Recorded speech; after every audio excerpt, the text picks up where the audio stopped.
My question for you is this, and let me make sure I'm looking right at the camera as I'm saying this with the glare of my glasses.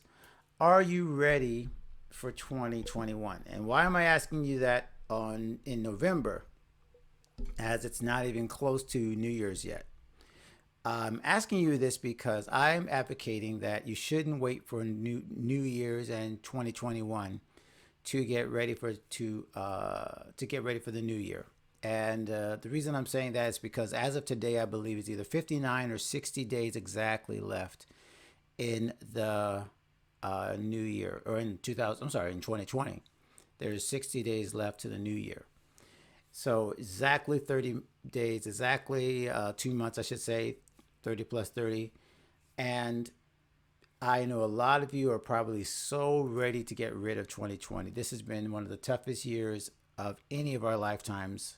I can't imagine anybody saying something, well, this was way worse. I'm talking about, later, not the old days in the Depression, but like in this decade and in this century, I guess you could say from 2000, everybody was worried about Y2K, and now Y2K looks like nothing in comparison.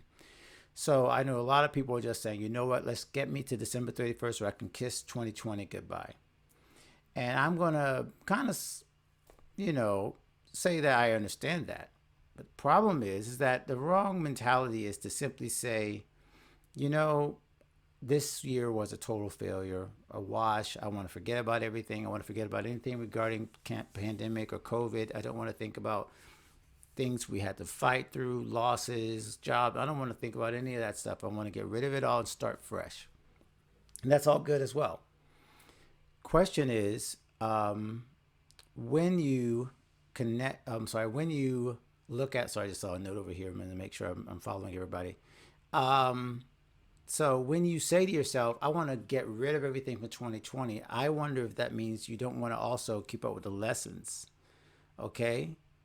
The lessons that you learned from 2020 are lessons that you can take into 2021, and you can start applying that now. And this is the best time for you to do that, because before 2021 comes around, let's already be in the right mindset. That's what I'm advocating. And so let me quickly comment right here, because somebody, and once again, everything happens right at 2 o'clock. The trash man comes right at 2. I don't know why all this just kind of comes every week, and I throw myself a fit every time. Let me tell this person, if you're looking for, he's looking for the feed.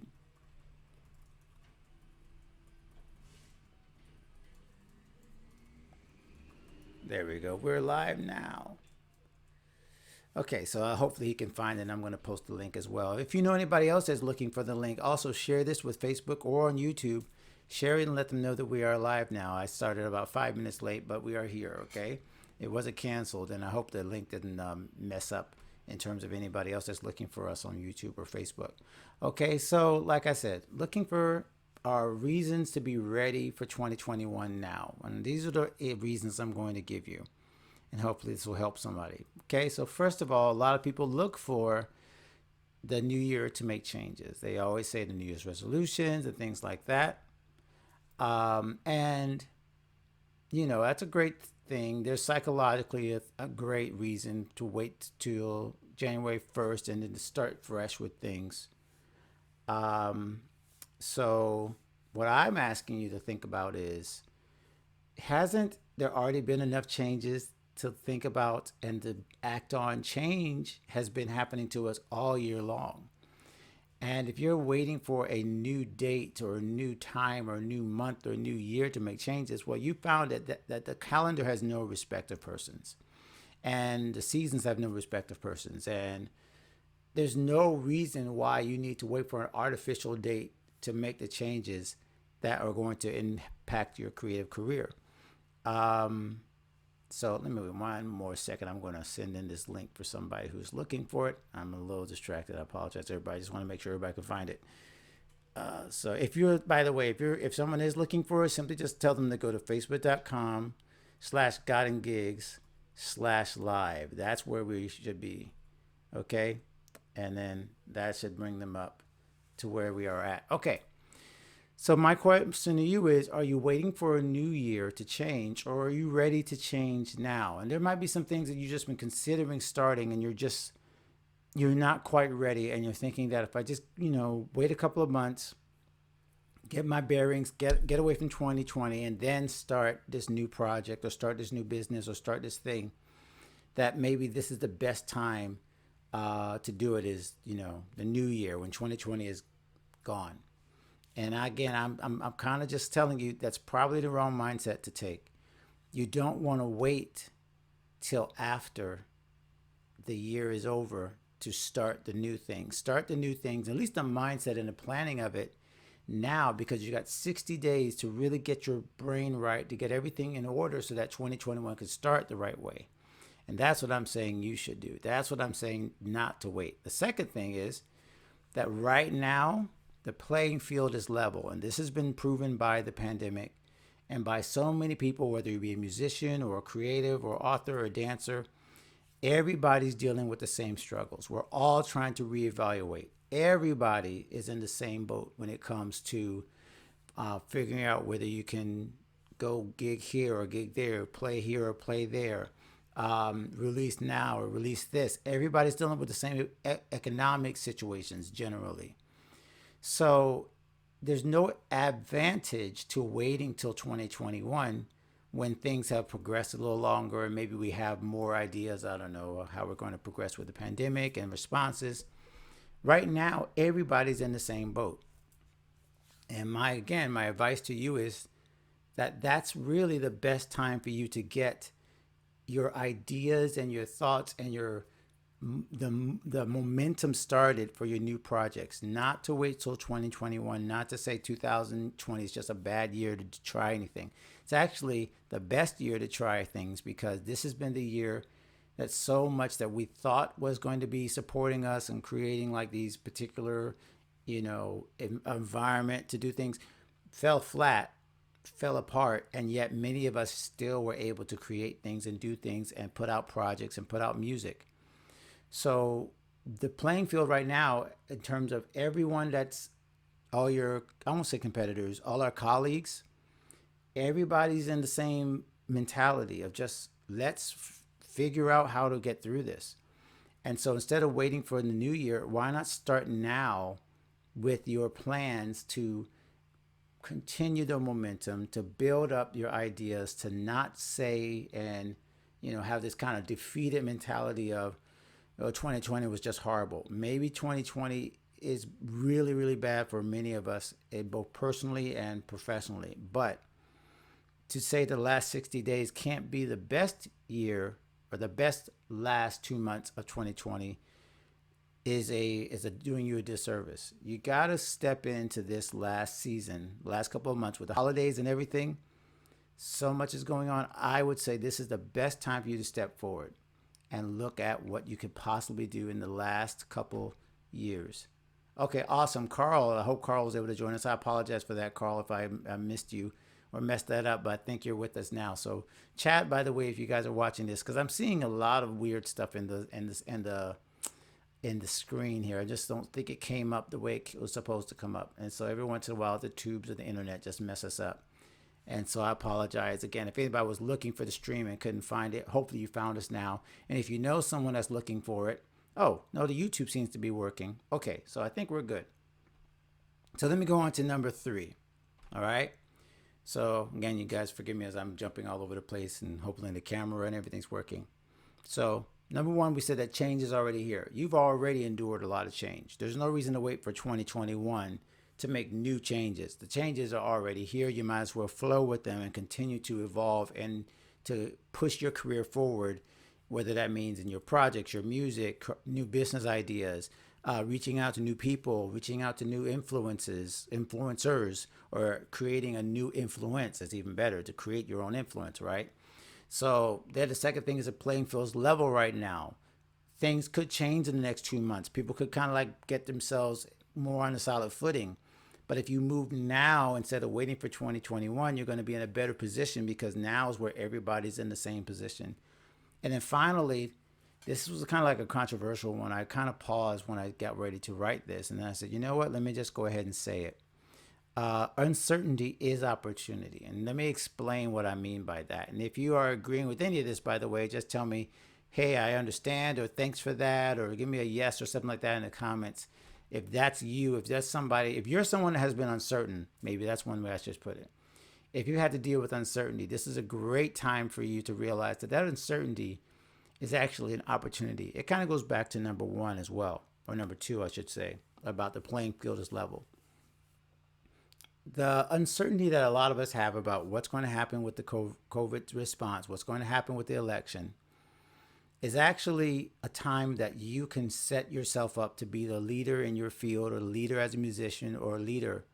There, BJ Johnson, thanks so much. Yes, thank you so much for jumping in, because I just wanted to make sure you could see me on YouTube. Perfect. So this is what I'm kind of advocating. It might be a little bit, it almost sounds like a little mean spirited. But here's the thing, and it kind of like goes along with psychology and the way that people think. When there is a lot of uncertainty, when people are not sure which way to turn, you can sometimes, you know how people say fake it till you make it? I don't advocate that anybody should be faking anything, but I do think that leaders see opportunities, and even when they're not sure, they lead and they step up and they try things and they do things and they take risks. And those people are magnetic, because even though you may not be totally sure what's going to happen, you make a move, you make a decision, you're decisive, and people gravitate to that appearance of certainty.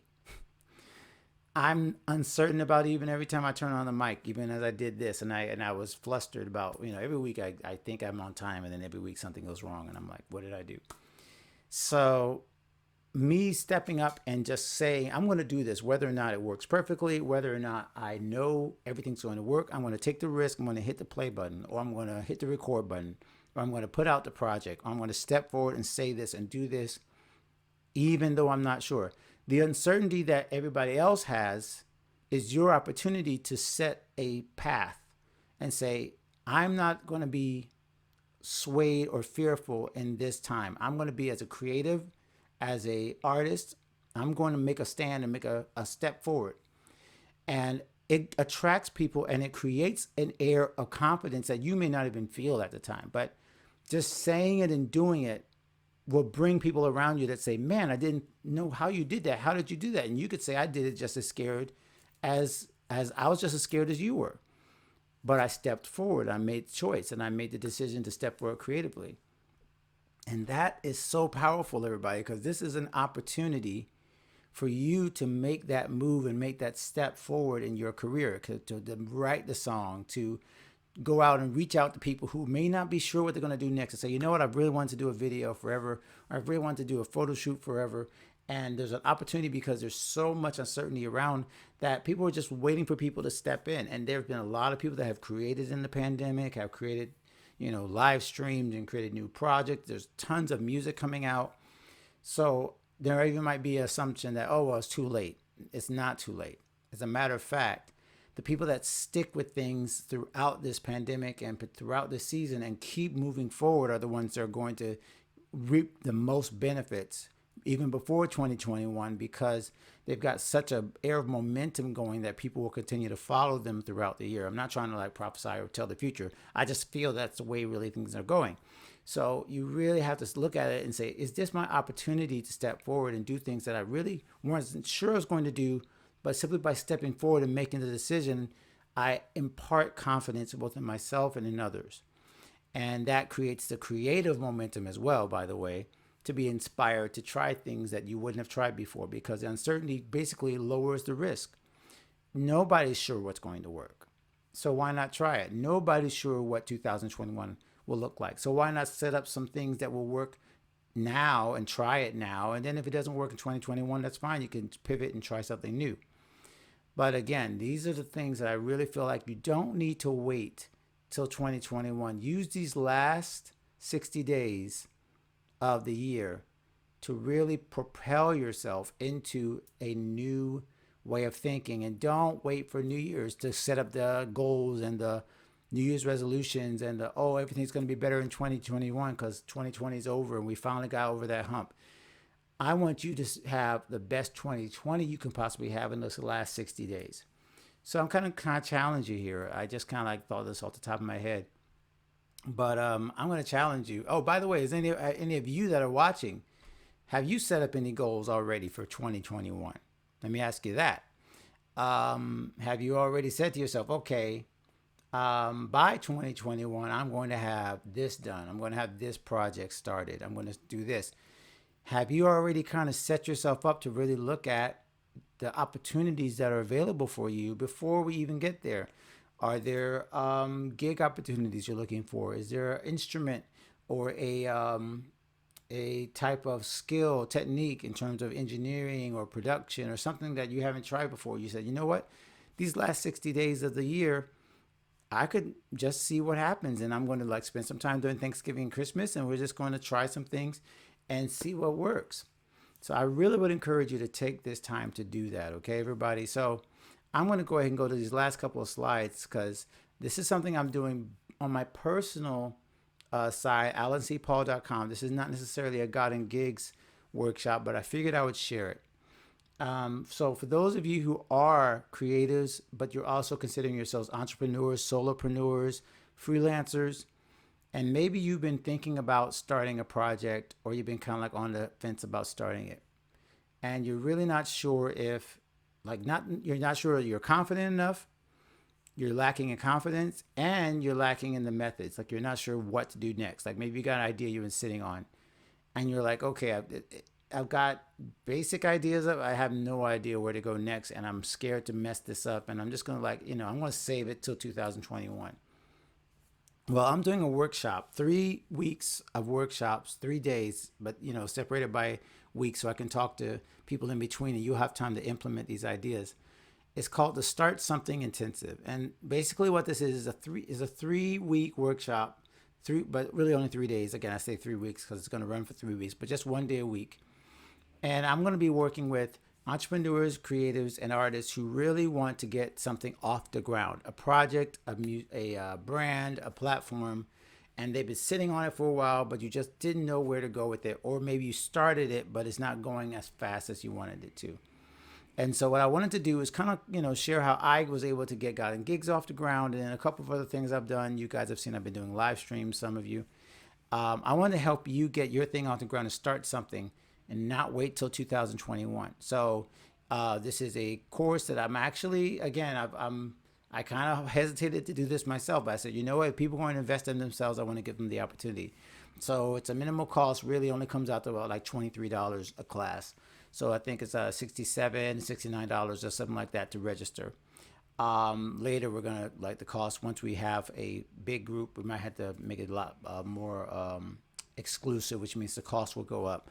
But right now, I just want to offer it to those of you who are watching this. Again, this is more a personal coaching thing. It's not necessarily God and Gigs, but it does apply to God and Gigs, of course. If you're interested in that, go to bit.ly/start something intensive. Start something intensive. And let me know if you want to register for that. It starts this Thursday.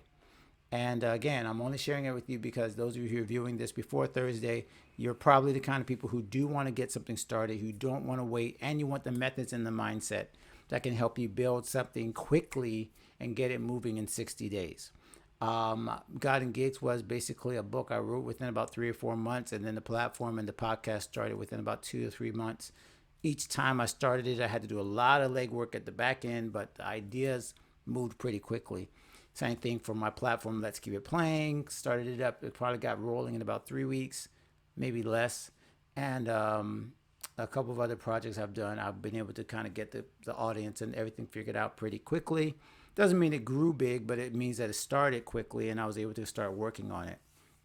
So Carl says, let's see, you just released your album. Okay, very cool. Very cool. Just released your album and you have it on media outlets and you're looking for more options of promoting it. Awesome. You know what? That's a great question. There's so many ways of promoting things now that aren't. You're actually going right into the next part, which question and answer. I should just jump that in. So there you go. Boom. See, question and answer. What's on your mind? So that's what's on your mind. So I would say, Carl, I'm not an expert on anything promotion. I do think you should go back and listen to our interview with Samara Jacques, who is a music lawyer, and she is expert in all things promotion. Actually, there's two episodes you need to listen to. You need to listen to Zamara Jacques. That would be episode 85. Okay, so just look at the God and Gigs show or go to godandgigs.com/85. And then also go to, I want to say, Dre Marshall episode of music promotion. I want to say it's 81. Let me check that for you real quick. Make sure it actually goes where it's supposed to go. But I think it's Dre Marshall's episode is 81. And both of those people talk a lot. Yes. Okay. So go to, I'm going to type that in for you. So God and Gigs /81 is Dre Marshall talking about music promotion, and God and Gigs 85. Okay. And you can also obviously get on any podcast network, the God and Gigs show. Listen to those two episodes because she talks about, and he talks about, both of them, Dre Marshall and Samara Jacques, talk a lot about ways to promote your music that you may not have thought about. And, oh, wow, you might want to go all the way back to episode 52 as well, because Amara was on twice with us. So check that out, Carl. You're going to find a lot of really cool, like, hacks, and probably more important than the hacks, although there's a lot of really smart ways that they promote their music, that Dre talked about promoting his music and making sure that he gets out of the, the theme of just post it on Spotify or just post it on Twitter. There's so many other ways to think about how you can connect with people, but you have to be smart about it. And as we're saying, these are opportunities now, or ways that you can get around I just need a big advertising budget. Like, there's ways to do that where you don't have to necessarily compete with everyone for attention. So I would definitely say that, Carl. Check that out. Check out those 2 episodes, those 3 episodes, and let me know what you think about those. And then also, there's a lot of other great resources I have in the toolkit, which I'll put right here, which are, where is it? There it is, godandgigs.com/toolkit. Okay, so I would check that out, because even though you may not be doing that, that doesn't necessarily have to do with music promotion as much as it has to do with building up your own promotional brand, your email list. There's so many resources. Just check out the toolkit. See, there's more stuff that can help you, social media stuff, like all kinds of things. So I try to carry all that thing. So appreciate that. My pleasure. Thank you so much for even checking in, Carl, and thank you for messaging me and telling me that the link was hidden, because I didn't want anybody to get stuck. Okay, so we're at about 2:34. Normally I go around 30 minutes or so. If there are any other questions, go ahead and put them in the comments. In the meanwhile, I'll go ahead and go back to a couple of other things I want to share with you. Where did they go? Here we are. Okay, so just in case you had not seen, I did put out a new live stream checklist, which is now, this is not a checklist, there's already a checklist. This is now a guide, a short but sweet guide to getting more money on your live streams, getting more income and tips on your live streams. If you're doing live streams, you want to figure out how to get people to buy in, to come back, and you also, of course, want them to support the show. And even if you whether you do donations or if you're doing tickets, by the way, those of you who are selling tickets for your events, you really want to check out tickettailor.com, godandgigs.com/tickettailor, because they're offering free until 2020 is over. If your event happens before 2020, you want to sell tickets, Ticket Tailor does not charge fees for that. Okay, so you really want to check that out if you're watching this anytime before 2020. Go to godandgigs.com/tickettailor. Get their free plan if you're using for online events. And I talk about in our course how to do an online event ticket sales. But check that out, godandgigs.com/3tips, if you want to get the free guide on how to get new income, turn your live streams into income streams. Okay, so that's out there. I already mentioned the toolkit there, which is, again, for those of you who are looking for any kind of resource to help you creatively, and that's really where that is for, to help you in your faith, in your career, in your relationships. There's a lot of books that are out, including one by Jermaine Morgan. We interviewed him in episode 83. And there's just so many great things that are there in the toolkit to help you in your faith, to really stay strong with your principles, to continue to love God and serve others. Once again, I'll point out that Jordan Rayner course, if you're interested in that, check me out. There's a lot going on, as you can see, guys. So much going on. I'll have to kind of compile it in all one big email or something like that so I can get to everybody. All right. So if there are no other questions, thank you so much for following and sticking with me even while I was dealing with everything. Um, I really wanted to show you what I was working on. Honestly, I'll have it ready by next week. Okay, I promise. Because the computer erased everything I was working on, and I was like really mad. But as soon as I get on with you guys, I realize I freak out about the wrong things. I got to stop doing that. So it's just one of those things. So thank you so much for joining us on this creative checkup. Once again, I just want to encourage you. This is kind of like the one thing you need to remember. Don't wait till 2021. Don't throw away the year. Don't look at either the elections or the pandemic or any of that and let it make you feel like, oh, this year was a waste. All I want to do is just forget about everything that happened this year. Let's go into next year already thinking positive. I've actually got a couple of challenges I've done in the last year. Last year I did at the end of 2019. I might do again just to get you started and moving in the right way with the momentum. Okay, so be positive, be inspired. Start thinking now of how great 2021 can be if you build that momentum now by making sure that you use this opportunity, even if you're uncertain, to set the bar high, reach for new goals, set up these creative things that are going to kind of set you as a leader in your path, in your genre, in your sphere of influence. Start that now so that when you get to 2021, you got the ball rolling. Okay, everybody? Thank you so much for being patient with me and all the stuff that I got figured out. And thank you so much for watching and being a part of the God and Gifts community. It means the world to me. I don't take it lightly that you spend even 30 minutes of your day, wherever you are, spending 30 minutes of your day just listening and sharing and going back and forth with me about what's going on in your creative world. That's why I do these videos. That's why this is so important to me to continue to do so every Monday. So I'll be there next Monday, same thing. I'll send out the links. Check out, once again, the toolkit, the 3 tips, and also if you're interested in joining me in this workshop, go to bit.ly/start something intensive. The workshop starts Thursday. You got to register right away. We will not take registration after the first day goes because it'll be too much to cover. And again, this is more of a select group of people who I'm looking for to be a part of this intensive. So it's not even really supposed to be a bunch of people in there. It's more for only those people who are really serious about starting something this year and not letting any fear or overwhelm or lack of knowledge get in their way of starting the thing that they were called to start, that God put in their heart. Okay? Thank you so much. Check out those links if you're interested in joining me this week, and I'll see you next Monday. Okay? God bless.